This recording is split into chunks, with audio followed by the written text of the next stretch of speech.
and in this week's live lesson, we're going to talk about English buzzwords in 2026. Today we're going to talk about some key slang words you have maybe heard over the last few years. Some are a little older, but some are a little newer, so let's refresh your memory and make sure you understand these very, very popular phrases and can use them and have fun with them, of course, too, because they are very fun. So today we're going to talk about what they mean, how to use them, and where possible, we'll talk a little bit about where they came from. Some of these words, some of these phrases, where they came from is a little difficult to clearly understand. Okay, so we're going to cover some things you can use at work.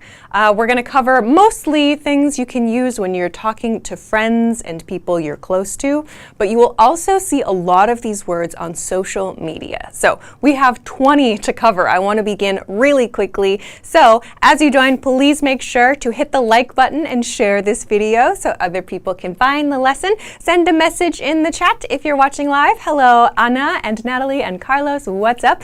Facebook, you're still joining us. Okay, cool. See you in a moment. And while we wait, the team has free PDF cheat sheets for you. If you have not checked recently, check the link below the video or above the video, Facebook. You will find this whole list at EnglishClass101.com that has so many different topics for you to practice your vocabulary, your phrases with. There's even one that covers phone conversations. So if you click the link below the video from YouTube, above the video from Facebook, you can find a big list of everything. You can download all of them. To get the free PDFs, you just need your name and an email address, and then you can download everything for free. You don't have to choose just one or just two. You can download all of them. So check that out. That can be a great way for you to boost your vocabulary. Okay, let's get into today's words quickly because we have 20 to cover. Send your example sentences like crazy in the chat. I'll try to check as many as I can live. Hey Patrick, hey Raphael, Erickson, Lander, Rocky, what's up everybody? Let's get into today's words. The first word is low-key. Low-key. Probably you will have heard or probably soon will recognize these words today when you use social media. So I won't say that for every word, but let's get into it. Low-key. Low-key means something slightly or secretly, not very strongly. This is a super popular word right now, low-key. The opposite, high-key, kind of exists, I suppose, but we usually say low-key to mean kind of slightly. It's like a casual way to say slightly. So let's look at an example. Are you excited about the trip? Low-key, yes. I'm trying not to get too hyped. Okay, so here we have the word low-key. So it's like saying slightly, but it's like saying, yes, I am excited, but I don't want to show it a lot. So that's the reason that we say like slightly or in a subtle or kind of small way, right? Notice here the contrast. I'm trying not to get too hyped. So to be hyped about something means to be very excited about something, to be very enthusiastic about something. So to say I'm low-key excited means I'm excited, but I'm not showing it too much. Control Desk has another example. That's low-key fire. So fire means that something is good or fashionable or cool. So low-key is used to describe a feeling, but that you're kind of hiding or keeping a little bit small. Yeah? So low-key. This is what low-key means. Okay, let's go to the next word, which is main character energy. Main character energy. Main character energy means you act like you are the most important or the most noticeable or the most famous person in the situation. Okay?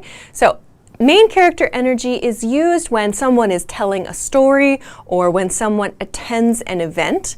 It's somebody who feels they need to be the center of the room, the center of everyone's attention. They tell stories or they talk in a certain way. They try to get everyone's attention all the time. We often see this kind of behavior on social media. Okay? So main character energy, Control is a good point. Like, it can be positive, it can be negative. I feel Sometimes when you talk about someone else, it can be kind of negative, like that person has like main character energy. Or when people want to be very critical, they might also, instead of saying main character energy, they might say main character syndrome.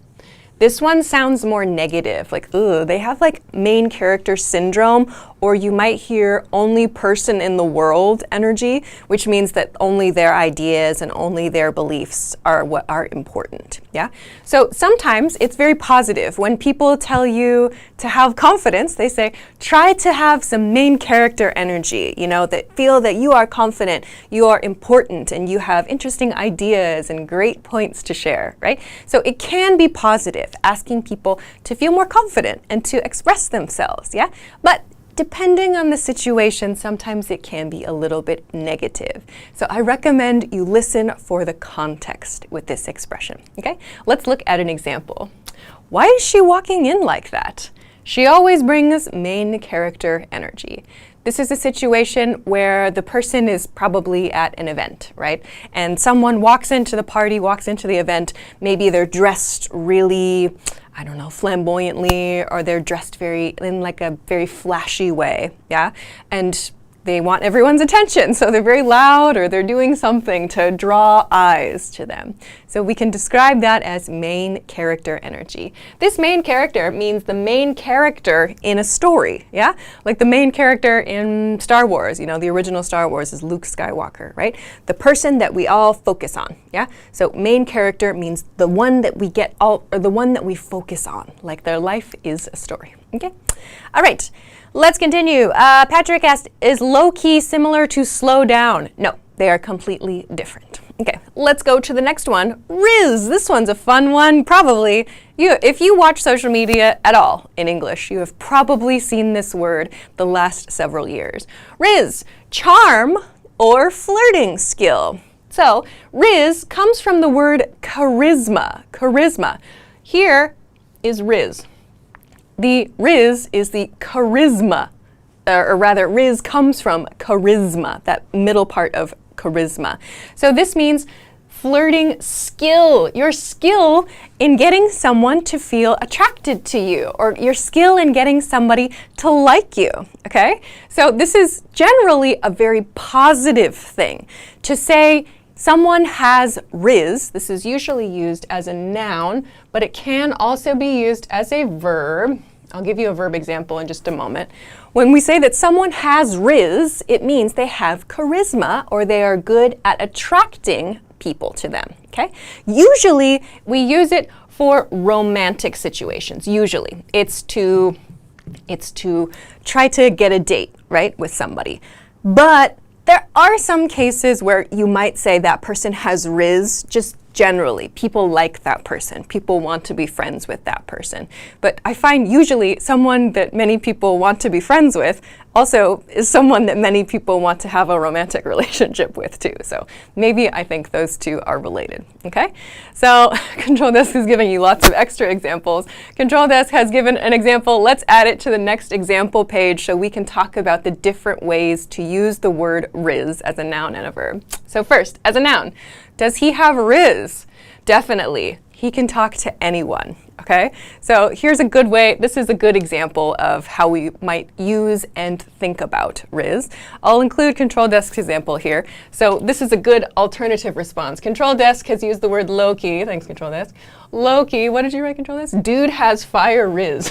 Okay, that's a funny one. Dude has fire rizz. Okay, so we've got the word low-key here again, which was our first word, right? Low-key, which means like not obvious, right? Kind of slightly or a little, we can't quite tell, but we want to say it's there. We can notice it. Dude, so guy, so the person in this situation, a man, has fire, so fire meaning good or great, and rizz. Dude has fire, rizz, okay? The opposite is, does he have rizz? He has no rizz. Means that person has no charisma. That person cannot flirt. That person cannot attract someone. This is a negative thing. No rizz is bad. You do not want someone to say you have no rizz, because that means you can't attract somebody. No fun, okay? So we can use it as a noun in this way. I want to quickly include an example for using rizz as a verb. We'll talk about that one later. Control desk, that's on the list. So when we use rizz as a verb, we use it as in this expression, to rizz someone, usually to rizz someone up, That means to flirt. This is a way. This is a way that is used among younger people. I personally do not use rizz much, but we use to rizz someone up to mean to flirt. Like, I'm gonna go try to rizz that girl up, or like she tried to rizz some guy up, right? That means to flirt with someone, to use your rizz, to use your charisma to try to attract someone. So it sounds unnatural coming from me because I personally don't use this word very much, but this is how it is used. So now you know, okay? Let's continue to the next one. So can you put the text box down, Control Desk, so that I can see the chat, please? Thank you. Okay. Erickson wrote, Lowkey is someone who doesn't show off their feelings, but they hide it instead. Close. I would say low-key. Low-key means that they keep, like, imagine a pot of water, okay? And you're making something. And when you're, like, with the pot of water has lots of levels, right? When someone has like a low-key feeling, there's a little bit of bubbles. Like there's water on in the pot. It's hot water, but there's just a little bit. It's a simmer. We call this a simmer. We can also have a big boil, right? Lots of water and lots of bubbles. It's like coming out of the pot, right? The boil is so strong. It's really intense, really enthusiastic, right? That's like excited and really hyped up, yeah? Low-key is the simmer, yeah? So we can see it. Yeah? It doesn't mean it's completely hidden. It just means you have to pay attention. You have to look closely. Maybe that helps you with Lowkey. Okay, let's continue. Delulu. Delulu, this is fun. Delulu, first, what is this? Delulu, this comes from the word delusional. Maybe this is probably a new word for many people, okay? Delusional, this is, we use Delulu as an adjective. First of all, we use delusional as an adjective to describe a person or maybe a plan or a situation, okay? This means unrealistic, okay? Something that is just too crazy. Like, let's say, for example, I decide I'm gonna start a business and I'm gonna make $1 million by next week. That's probably not going to happen, right? I hope. That would be amazing, personally. If anyone wants to help me with that, let me know. But if you want to use a good example of something that is not realistic, that's a good one, I think. You know, I'll start a business, I'll make $1 million by next week. We would say, wow, that's delusional. You are delusional. You have these crazy ideas that you think are going to happen. That's not realistic, okay? So lately, we have this word delulu to describe that. However, delulu has come from sometimes a very positive kind of self-delusion, okay? So we can use this in a positive way. There's a very, I guess, I don't know if I should say popular, but a very fun expression that's online these days, which is being Delulu is the Solulu. Okay, what does this mean? Being Delulu is the Solulu. That's S-O-L-U-L-U. So solution is what this means, solution. This is an idea that in order to succeed in life, it's important to be a little bit crazy. It's important to think differently a little bit, right? Because sometimes we have some idea about our future that sounds crazy. It sounds like, how is that possible? I don't know how you're going to do that, right? How are you going to make $1 million with a business you start next week, right? That sounds crazy, right? The idea behind this expression is that it's important to have some kinds of small crazy ideas. It's important to have some kinds of like extra confidence in yourself because that can help you to succeed. So this idea is that a little bit of this delusional thinking is okay. It's actually helpful, okay? Maybe you have a different opinion, but maybe you'll see this sentence, this kind of idea on social media a lot, okay? All right, I'll check the chat. Hello to everyone who's joining. I don't see new messages in the YouTube chat. Is this still going? I don't know. Okay, let's continue to the next part. Is there anything? Oh, okay, cool. All right, let's go to the next one, which is an example of Delulu. I think the band will read my comment and reply. I think you're being a little Delulu. So this is a great example for social media use. Oh my gosh, you leave a comment on Instagram, your favorite band. I think they're gonna see my comment, they're gonna reply to me, right? My favorite band will notice me. I think you're being a little Delulu. I think you're being a little delusional or unrealistic. That is unrealistic, right? That's what this means, okay? All right. YouTube, hello Savon, what's up? Okay, let's continue to the next word. The next words, these are a pair, okay? So in your notes today, you can write this as a pair. First one is hard launch, hard launch. A hard launch, this picture uses like a seminar or a presentation at a conference, but a hard launch is to publicly reveal something clearly. This is a key word here. So when Apple shows their new iPhone model, that's the hard launch. We could say that's the hard launch of the next iPhone, right? Or your favorite computer company creates a computer, right? When there's a new tech reveal, that's the hard launch of the new product, right? So that is publicly revealing something clearly, okay? Especially a relationship, okay? This is an important part here. I think these are the two things you need to remember about this expression because this is usually used on social media. Yes, we can sometimes see hard launch and the other version, more hard launch used in news, but there's a key difference between this word and the next word we're going to talk about. So when I say reveal something clearly, especially a relationship, this means a romantic relationship. Like on Instagram, somebody posts a picture with their new partner clearly on their feed and they say, this is my partner, or I had such a great vacation with this person who is my partner. We say, wow, that's a hard launch.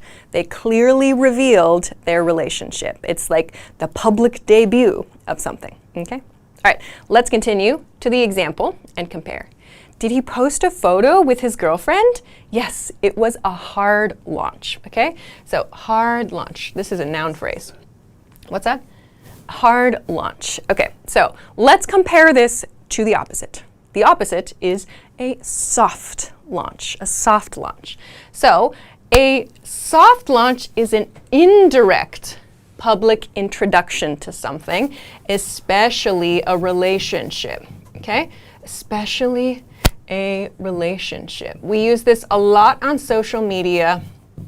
I'll show you an example in the example section. Soft launch, this picture is, okay, looks like more like a presentation. So I'll give you a personal example one. So when a restaurant, let's say a new restaurant or a new cafe, opens in your neighborhood, but they are preparing still. They want to test the menu, yeah? They will do, at least in my experience, what's called a soft launch. Or you might also hear a soft open, okay? This is for a business, especially like a cafe, yeah? Like a restaurant, something where the customers can test. They will call it soft launch or soft open. So they invite a small group of people to visit, to see something. So it's like half opening or half starting, yeah? People who are paying attention can join in on that thing, okay? So we use this to talk about a limited release of something. It's like only a few people can come or only a few people notice something, okay? But we use this for relationships, especially on social media. Let's look at this example. She posted a dinner photo with someone's hand in it. That's a soft launch. Okay, you might think, what? What is that about? The key here is this, okay? Imagine you're looking on Instagram or TikTok and you see a friend or you see a celebrity. They post their dinner and there's a mysterious hand. In this case, she posted someone's hand. Like maybe they're holding hands or it's showing there's some close connection to that person.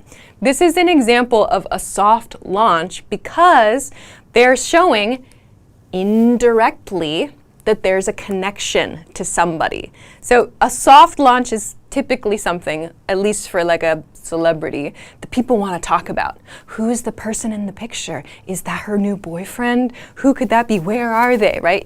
People start to talk about it, yeah?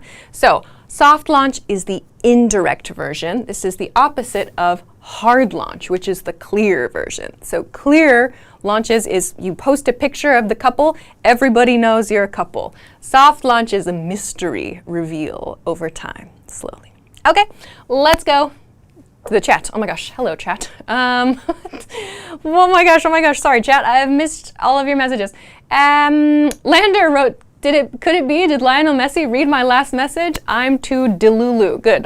I'm Delulu, good one. Just say I'm Delulu, okay? Roggy wrote, is Delulu a good thing, bad, or both, or did you already talk about it? Yes, I talked about it. I recommend you just rewind after the live stream is done to catch up on that. Sorry, I'm going quickly today because we have a lot. Savon wrote, did she open the cafe? Kinda, it's just some posters. It's a soft launch. Okay, good. Thanks, Savon. Thanks for that. Oscar, are you off to bed? Good night. Good night. Okay. Patrick wrote, is hard launch only for a good relationship? Ooh. Good question. That's a little beyond the scope of this live stream. When someone has other partners who are not official, can we use this or we should use soft launch? Oh, that's a big question, Patrick. I cannot speak to that. Every relationship is different. Every relationship has different rules, different guides. So I cannot personally answer that question. It's up to the person that is making the post. Hikaru is going crazy in the chat too. Did you hear? They hard launched their relationship last night. The response, you're being Delulu. They can't be together. No cap, bruh. Okay, good. All right. Let's see.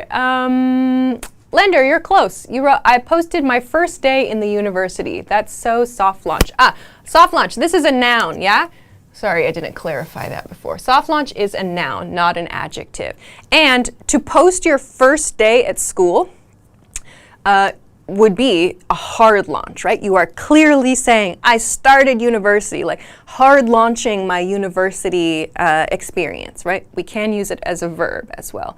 That's a hard launch because you are directly and clearly explaining, I'm in university, it's my first day, right? Great. If you like put some mysterious pictures and some mysterious caption that's like learning so much, something like that. That's more like a soft launch of university, okay? So different styles of posts. All right, let's continue because there's a lot. Touch grass, this one's a fun one, a little bit, well, let's talk about it. Let's talk about it. Touch grass. This is usually a command. So this is a verb. Or a verb. We usually use this, or we usually see this in comment sections where there is an argument happening, okay?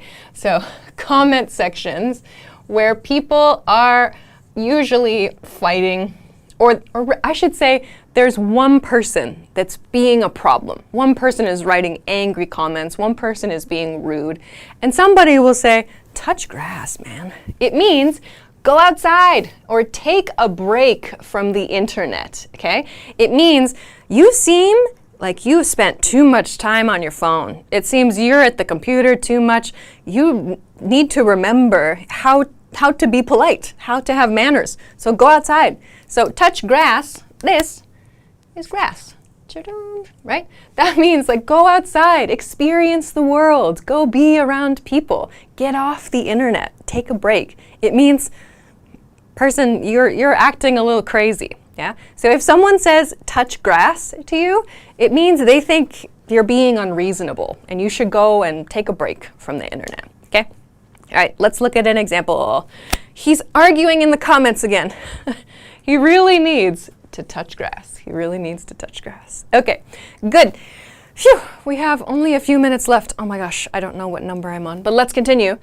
Unhinged, unhinged. Okay, unhinged means wild, chaotic, out of control. Out of control, or something generally kind of crazy as well. Just something that's just like we can't predict it. Unhinged. This is an adjective, okay? Adjective. So we can use this to describe a person. We can use it to describe a situation. We can use it to describe a comment, right? Oops, a comment. So unhinged is a very versatile, meaning we can use it in lots of different ways, adjective, okay? Unhinged. This, I should note, this word is not positive or negative. This word depends on the context, just like crazy. Sometimes crazy is good, right? Whoa, the amusement park was crazy. That means good, right? Or, oh, that guy on the street, he said some crazy things, right? It's like, ooh, that's negative, right? Unhinged is the same. Like, oh my gosh, you're acting so unhinged today. Maybe somebody is being crazy, but funny, right? That can be a positive thing. So unhinged depends a lot on the context. I would say the difference between unhinged and crazy, unhinged is a little like wacky, a little bit like silly sometimes, or just really difficult to predict, or something that's just so different from usual conversation, or so different from just kind of standard everyday life. We can describe that as unhinged. Okay. Let me check the chat. Okay, let's continue. So, did you see her reply? It was completely unhinged. So this one is very difficult to tell if it's positive or negative. I would probably say negative, but these people could be talking about a positive conversation, I suppose. So you have to pay close attention to the context of the situation, okay? Let me check the chat. Hikaru wrote, life is all about unhinged energy. Okay. It's one way of doing things. Erickson wrote, Delulu doesn't appear on my keyboard when I start to type a few letters, but delusional does. Yes, that makes sense. Yeah, because Delulu came from delusional, like we talked about. Okay. Victor wrote, I'm working so hard, so I need to touch grass. Yeah, good. Yeah, you have to go outside. I need to touch grass. Leave off a moment, right? I need to go touch grass. Finish the sentence there. Don't say for a moment. Just end it with touch grass. It's more effective then, okay? Rocky, close, yeah. Let me touch grass and then I'll go finish editing something later on. So I want to note about touch grass, this one. This is a little bit deprecating, okay? Deprecating, especially self-deprecating, it has a little bit of like a negative feel, right? And so it's okay to use this with yourself. Like the examples you sent, if you feel you've been working at the computer for so long and I'm like, oh gosh, I need to go outside. I need to get away from my computer. I'm working so hard, right? You say, I gotta touch grass, right? So you say that, and because you recognize there's some problem, right, for you. You're like, oh gosh, I spent too much time inside. It's not healthy. So deprecating, or especially self-deprecating, means you put yourself down a little bit, so it has a little bit of a negative feel about the person that you're using it with, okay? So if you say like, I'm a little bit weird, right? You can say, I need to touch grass, like, ugh, I feel gross, I feel disgusting, right? I need to go outside. If you say it like, I'm going to touch grass for a moment, it sounds a little strange because that sounds quite positive, right? I'm going to touch grass. It's like, I recommend you say it just the phrase itself. Don't put a moment or for a little while. I recommend you use this alone, yeah, if that helps. Okay, let's continue. Time's going quick. How many more do we have left? I don't know. We'll find out. Ah, yes, 8. Oh, we still have quite a lot. Let's go quickly. 8. This one's important to know. He ate. Note, this is different. Oh, how do I break this down quickly? 8 means you did something extremely well. You will see this in comment sections, in TV shows, on YouTube. This is a super popular word that means you did a good job, okay? That person did an amazing job. They were fantastic. The presentation, he ate. You might also hear ate and left no crumbs. This is another example of it. This and many of the words we're going to talk about now come from AAVE. This quickly means African American Vernacular English. Okay? This means a dialect of English that is used among Black Americans. African American Vernacular. You don't need to know what the word vernacular means, but it's like a dialect, right? It's a way of speaking, okay? African American Vernacular English and Black queer culture, okay?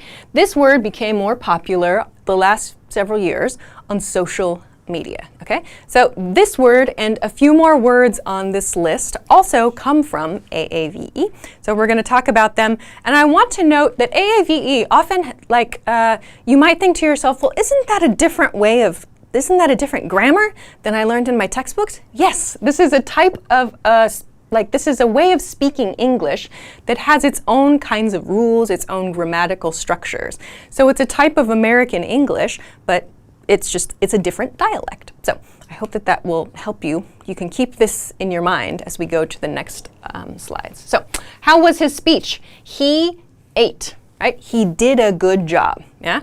Everyone loved it, okay? So when we say he ate or she ate, it means they did great. That was awesome. Okay, let's go. Oh my gosh, it's time. If you missed it earlier, the team has a bunch of free PDFs for you at EnglishClass101.com. You can find these and many more if you click the link below the video, if you're watching on YouTube, above the video, if you're watching on Facebook. Check it out. Okay, Patrick, yes, the classic question, ate. This word ate has the similar sound. It's exactly the same as past tense eat, right? So he ate means he did a good job, yeah? So yes, it is past tense of eat. Yes, you are correct. Past tense of eat, but we do not use it in the same way. Just say I ate lunch, he ate dinner, right? But when you want to say that someone did a good job, you can say he ate. The presentation, oh, he ate. That was amazing. Okay, so you can use it more with close friends. Don't use this in polite situations yet. Maybe it will become more popular soon. Okay, let's go to the next one, NPC. If you have played video games, probably you have seen this word. NPC, let's break this down. N means non, and this means playable. I've seen a few variations on this, playable. And C means character. Okay, so when you play a video game, when you walk around the video game, there's a character like in the town, or there's a character in the house you're in, and you can talk to them. They only say one thing, or they only say a few things. They're always doing the same thing, right? So someone who is unoriginal or robotic, they always do exactly the same things. They're kind of boring. They have no special opinions. They have no hobbies. Those people sometimes are called an NPC. Right? So it's not a nice word. You don't want someone to call you an NPC. Okay? That means that you're boring, you're like a robot, you have no personality. So this is not a good thing. You do not want to be told you are an NPC. Okay? Erickson wrote, I usually hear the word cook, like I'm cooked. Oh, he cooked. You probably heard past tense. He cooked means he did a good job also. Yeah? I don't think we have cook on this list. But yes, cook you can also use. Like let him cook also means let that person continue doing what they're doing, okay? Quickly. So I hope that helps you. Let's go quickly then. He said the same thing again. He's acting like an NPC. He's acting like an NPC. Note our article, NPC, because this vowel sound starts with N, right? The vowel sound matches our article here. Let's continue because I'm out of time. No cap. No cap means no lies. That's what it means. Not lying. For real. So usually used after a crazy story. Oh my gosh, I couldn't believe it. I saw a celebrity when I went to the gas station today. No cap means I'm not lying, right? Or it could be used as a question, okay? So cap alone means lie. okay? No cap, no lie. Why does this mean this? That is difficult to answer. I've looked this up before, and there's a lot of different theories about where cap came from. Cap has been used to mean like the top of something, like the peak of a mountain, or the cap you wear on your head. So there's some theories about how there were like kind of one-upping sorts of contests that were called capping, where you have to try to top the other person's, something that they can do well. Anyway, that's one of the related theories. I won't get into it. But cap means lie, okay? So he's capping means he's lying. No cap means no lie, okay? So just put in your head, cap here means lie. Again, this is from African American vernacular English. Continue. Oh my gosh. This is the best pizza I've ever had. No cap. I believe you. Okay, good example of this. No cap means no lie. Let's continue. To ship. Ship. This is used as a verb, right? To ship. This is not used as a verb meaning to send a package. To ship means to support a romantic relationship. When you see your favorite couple on your favorite TV show, your favorite couple in a book, your favorite couple on social media, when you support their relationship, you want those two to be together, you can say you ship them, or you ship that couple, okay? That means you support the romantic relationship of that couple, okay? So let's look at the example really quick. I ship Scully and Mulder. This is an X-Files reference. If any of you grew up in the 90s, you remember this. I ship means I support the romantic relationship of person A and person B. Yes, they have really great chemistry. So to ship is a positive thing. I support that romantic relationship. Continuing, because time's out. Vibe check, a quick judgment of mood, energy, or atmosphere. This one, I think I recommend, remember the word vibe, right? The vibe means what is the atmosphere? A vibe check means to understand the mood. Like on the phone with somebody, like, hey, like, can you give me a vibe check, I guess? Or you can also ask, what's the vibe there right now? Like, is it really going off? Is it really exciting? Is it really fun? Or is nobody there? It's dead, right? So a vibe check means asking someone for the atmosphere, usually at a party or at an event. Okay, onward to give me a vibe check. How's the party? Everyone is chill and relaxed. Like I said, I would probably say, what's the vibe? What's the vibe? Personally. Maybe it depends on the person. What's the vibe there? How's the party? Okay? How is the atmosphere? What is the feeling? Era means a period strongly identified with a style. So this one is getting used a lot to show different phases of someone's life, yeah? So this can be positive or it can be negative. I think the best way to show this one is with an example sentence. What's up with you lately? I'm in my productivity era. So we usually use era with something before the word to describe that period. So era means period, okay? So like when you are, let's say, you're working really hard on a project, or you're trying to start your business and make it earn $1 million by next week, you can say, oh, I'm in my productivity era. I'm trying really hard right now. So you can use anything you want in this position to describe your, whatever your kind of time period is now. Like it could be bad. It could be like, oh my gosh, I'm in my angsty era, like meaning I have lots of problems. It's so difficult for me right now. But then you can say like, I'm in my redemption era where I'm trying to, work hard and overcome all of these challenges. So usually there's a noun phrase that is used here. Okay, I'll put that. So use a noun phrase before this.